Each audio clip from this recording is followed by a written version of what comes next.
ang ating mga ebidensya ay minsan kinukuhanan ang buong bahay ng mambabatas, buong bahay ng mga ilang nasa media. Nako po, ayun na. Yung Ayan na. tinatawag nating mga media operators. O, prostitute. Ayun na, sinasabi na eh. Gago! Ayan na. Ayan na po. Naku po, sabi ko sa inyo eh, di ba? Sabi ko sa inyo eh, talaga naman kayo din, alam nyo yan. Alam nyo yan, nang bayaran talaga ito mga putang inang prostitute na ito. Ngayon nga eh, media blackout din. Mantakin mo yung mga sinabi ni VP Sara Duterte, media blackout. Eto sinabi nito ngayon, media blackout na naman. Hindi, alam mo kasi may balita ako. Bibigyan ko kayo ng, eto, A1 information to, pero di ko na lang sasabihin. Kung sino nagsabi sa akin. A1! Pag sinabi mong A1, alam nyo na yun. Pinakamataas. A1 information nagsabi sa akin to. Bawat press con daw, nung isang opisyal, alam mo kung magkano? Para lang banata ng mga Duterte. 2 milyon. Grabe. Doon sa isang press con na yun, 2 milyon ang binabayad doon sa opisyal na yun. Bawat banat niya doon sa mga Duterte. Grabe, sabi ko, tangina. Kaya naman pala, kahit dating anti-Marcos ito, kinakain niya, nasuka niya. Paano mo maatim na ipakain sa anak mo yung mga ganyang pera? Di ba? Mantakin mo, 2 million daw ang kwento sa akin. Ang lupit. At A1 to, information to ha. Hindi to galing kung saan. Talagang A1 information ito. Mantakin mo. Eh, kaya naman pala. Eh, ito nga eh. Dito, talagang sinabi na meron silang naka-assign na mga media operator. Pag sinabi mo media operator, ito yung nasa taas eh. Ito yung kumokontak sa mga media. O, ito ha, patayin nyo yung istorya na yan. Ito, 500, 1 milyon. Patayin nyo yung istorya na yan. Ito, iba pa yung nandun sa newsroom. Iba pa yung mga bossing para patayin yung balita na yun. Ganun katindi. Kaya nga sabi ko sa inyo, eto nga, ninews, magkano kaya nilabas silang pera dito para i-news blackout to?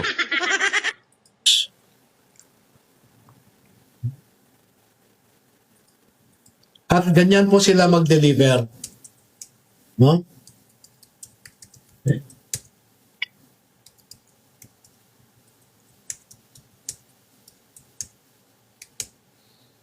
Makikita po ninyo sa ibabang larawan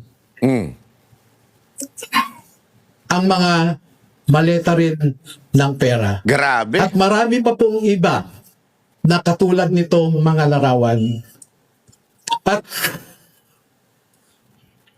dito sa taas na larawan ay ipinapakita lamang na yung isang malaking maleta ay hindi kayang o halos hirap na buhatin ng 3 katao.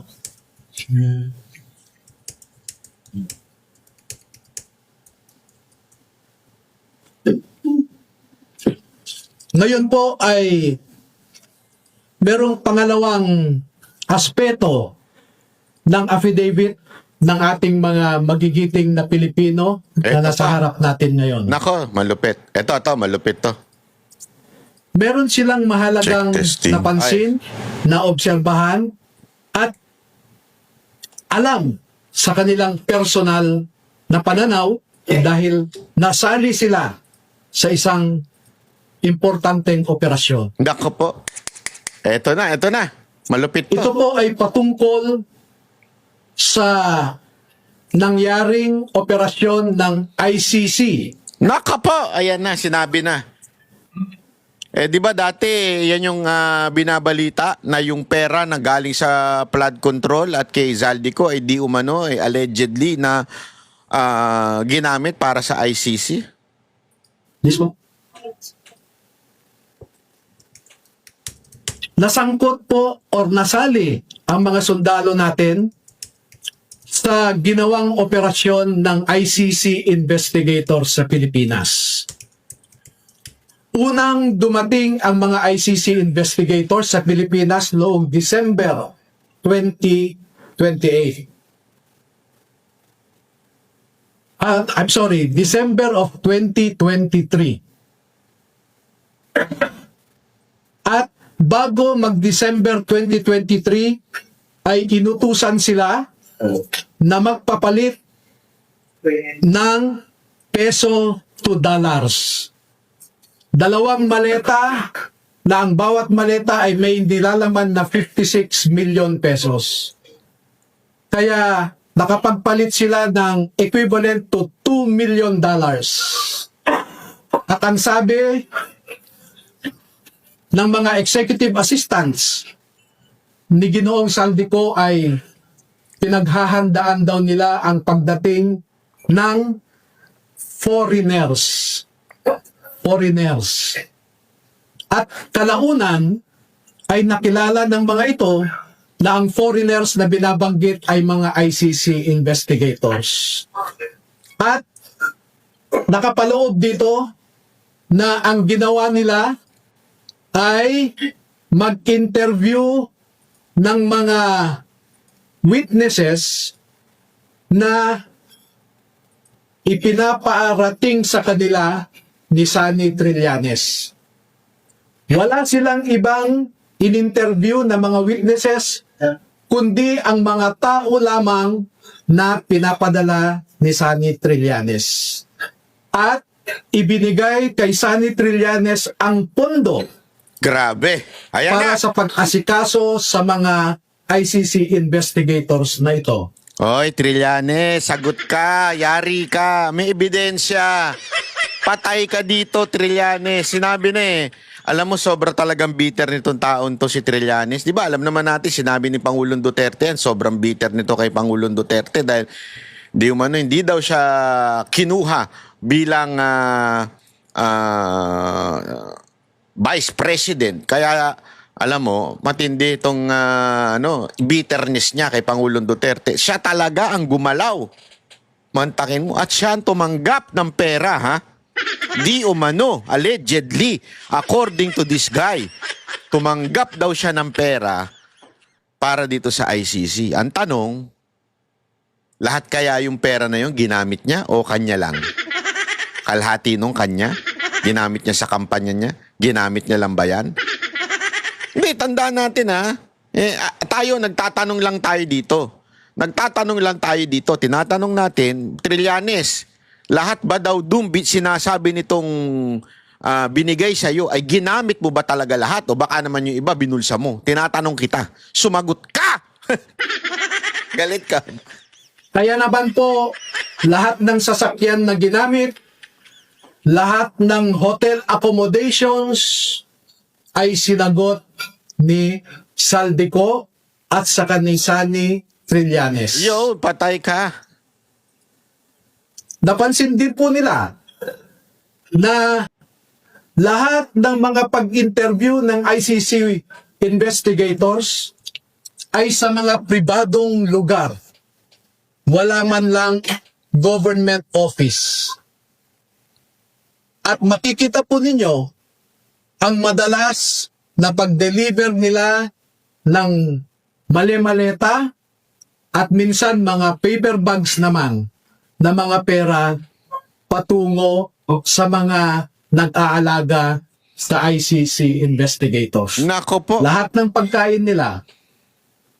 Ang galing din ng mga sundalo, no? Na-realize sila na para bagang sandali, bakit parang walang government office? Puro sa bahay, dinadala yung pera, sa hotel. Hindi kasi, di ba, yung sa mga malamang sa ICC, di natin alam kung paano nila dinala kay Trillanes yung pera. Nang ginamit nilang sasakyan, lahat ng hotel, lahat ng mga condominium units ay sinagot ng grupo ni Sunny Trillanes at saka ni Saldico. At bilang isang abogado po ay nababahala ako dito. Dahil ang sarili kong konklusyon na hindi naman nilahad ng mga sundalo na ito dito sa affidavit nila. Pero bilang isang abogado, ay nakikita ko ang isang mabigat na suliranin ng isang third world country na katulad natin na siya lamang pinag-iinitan ng mga ICC. Hindi nila kayang pins because they only interviewed people sent to them by Sunny Trillanes. Nakapasok din sila sa Bilibid prisons para kausapin ang tatlong na sentensyahan sa pagpatay kay Kian de los Santos. Meron din silang kinausap na mga di umano ay EJK victims' families sa bahay Kalinga ni Father Flavie Villanueva. Nako po, involved si Father. Yari ka ngayon, Brad. Yari ka ngayon. At lahat ng gastos ni Father Flavie Villanueva ay sagot ni Saldico. Number 2, dahil December 2023 lang unang pumunta ang ICC investigators sa Pilipinas, ay hindi nakakaduda that the ICC investigators manufactured the existence of ICC jurisdiction in the Philippines because the residual jurisdiction of ICC ended in March of 2019, or 1 year after the Philippines deposited its articles of withdrawal in the United Nations. Number 4, the ICC investigators themselves committed graft and corruption. Dahil bakit hinayaan nilang lahat ng sasakyan, lahat ng pagkain, lahat ng accommodations nila ay sinagot ng mga tao na kilala naman nila na kalaban ng kanilang iniimbestigahan. At panglima, ang mandato ng ICC ay di umano protektahan ang human rights ng mga tao. Pero bakit hindi sila nagbigay o direspeto ang human rights ng isang tao na kanilang iniimbestigahan sa pamamagitan sana ng pag-imbestiga ng mga ibang tao na hindi pinapadala ni Sunny Trillanes? So yan po ang buod ng kanilang affidavit. At una ko nang ipaalam sa inyo na bago ko kami magbigay ng buong kopya sa inyong lahat, ay pahintulutan muna ninyo kami Na? na isumite ito Kanino? sa Office of the Ombudsman Nako, patay tayo dyan. para makita natin kung umaandar pa ang sistema sa Office of the Ombudsman. Maganda yan. Dahil isa ang ngayong yan. ombudsman natin na binanggit dito sa affidavit. Checkmate yan. Pangalawa, ay magsusumiti rin kami sa ICC mismo para malaman ng ICC ang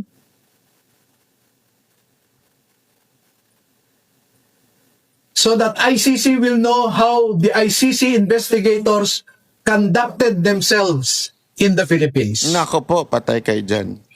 At panghuli ay magbibigay kami ng kopya sa lahat ng embahada ng mga bansa na kasapi sa ICC para malaman nila kung paano gumalaw ang ICC.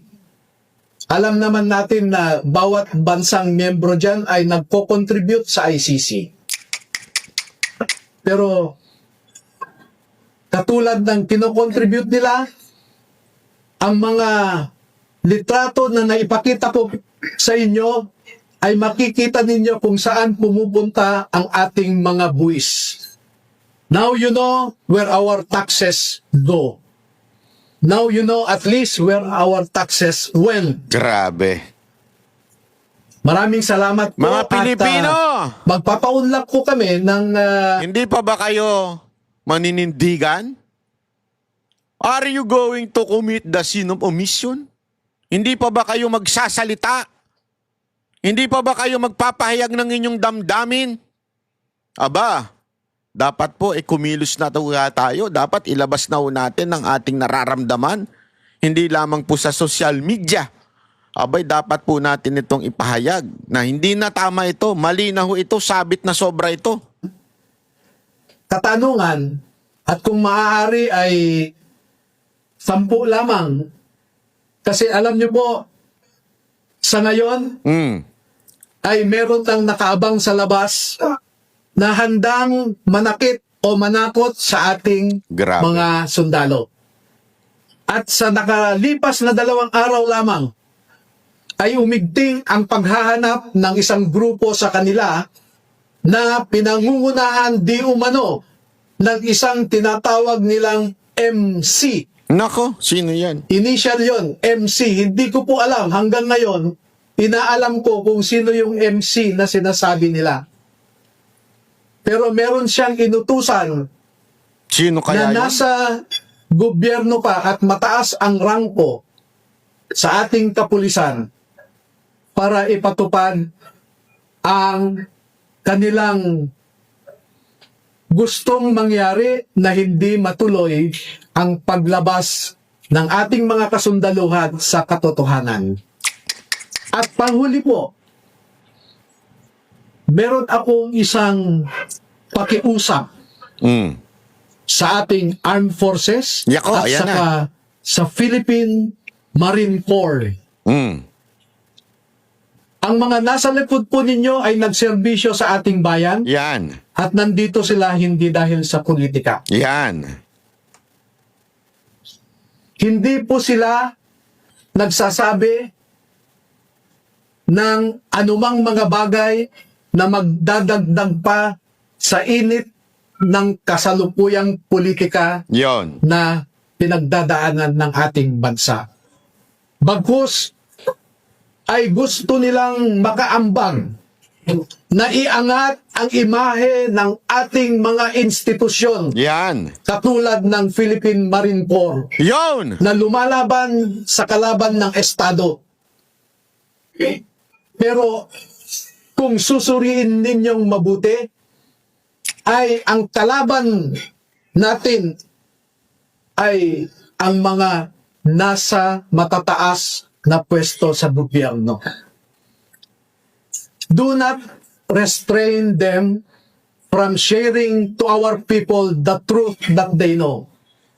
Because alam nating lahat, ang katotohanan lamang ang magpapalakas ng ating republika. Kung lumalaban tayo sa mga grupo na gustong sirain ang ating democratic institutions, katulad ng mga NPA, mga Muslim secessionists, ang isa pong kalaban natin na totoo ay ang mga nagnanakaw ng pera na para sana sa mga tao. Tayo po ay nagpapakapagod. Alam mo ngayon eto, ganito kaputang ina yung mga media. Mga media kayo, putang ina nyo talaga.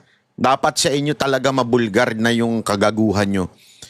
Mas nilalabas pa nila ang trending at ginagawang trending yung cyber libel case ni Sir Jack. Kesa dito. Hutang ina talaga di ba? Mapapamura ka talaga. Kupal. Ganun ka kupal. Para lang may maihain tayong pagkain sa ating mga pamilya. Pero sila po ay nagpapakapagod kung paano gastahin ang perang ninakaw nila sa atin. Maraming salamat po. Naku